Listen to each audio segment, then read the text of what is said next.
Hey there, YouTube. Welcome back to the kitchen. Today I'm going to bake a plantain. You guys know I love plantains. I've shared videos with various dishes with plantains before, and I've been kind of on a kick this past year. Just something I learned to love when I was in the tropics, and thought I would bring you along as I did this one today. Now I'm going to bake this plantain whole. And as you can see, don't overthink like how ripe. There's not exactly a ripeness. They're not exactly super expensive. Buy some. See how you like them. Buy 4 or 5 and try them at different stages of ripeness. But this has yellow on it. It's got a lot of black on it. And it's not mushy, but it has a softness to it. So for me, that's perfect. Now, all I'm going to do, I got some parchment paper here. And I've looked up a couple of things on baking them whole, and this is the method I like the best. And you just kind of take the parchment paper and you wrap it up like that and just twist the ends as so.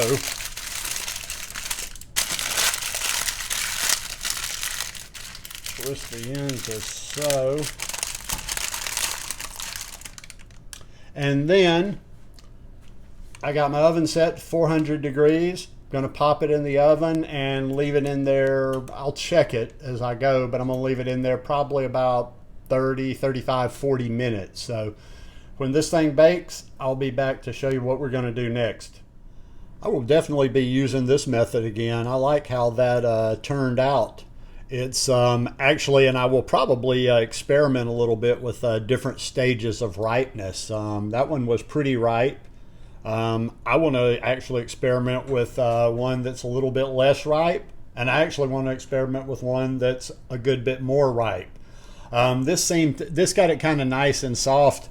This is closer to fried plantains, which I don't like to do because I don't like to fry them up in oil. But anyhow, now what we're going to do with this is I'm going to add, I've got some almond butter here.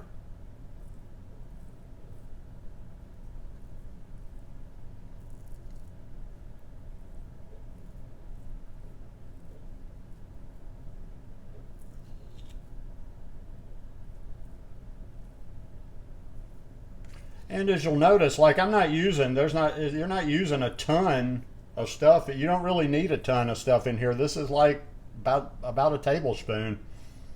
It's rounded, so it might be just a little bit more, and that's good. You could stop there. That would be delicious. That would be a delicious treat. That would be a delicious breakfast whenever you want it. But I just happen to have some chocolate sauce here, and I'm just going to do a nice little drizzle.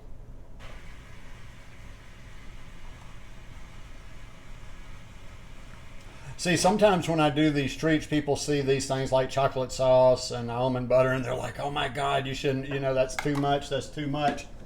You don't need to use a whole lot.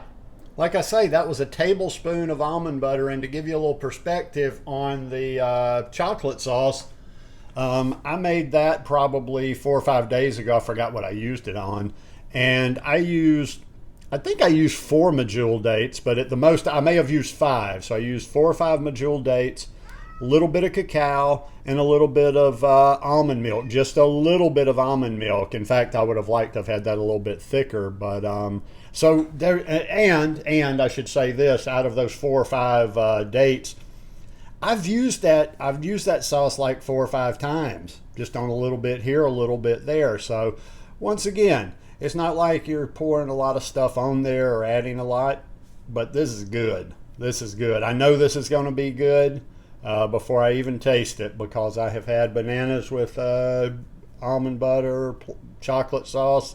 Anyhow, I know this is going to be good. And of course, Teddy's over there chiming in on the video. But you can't eat any of this, buddy.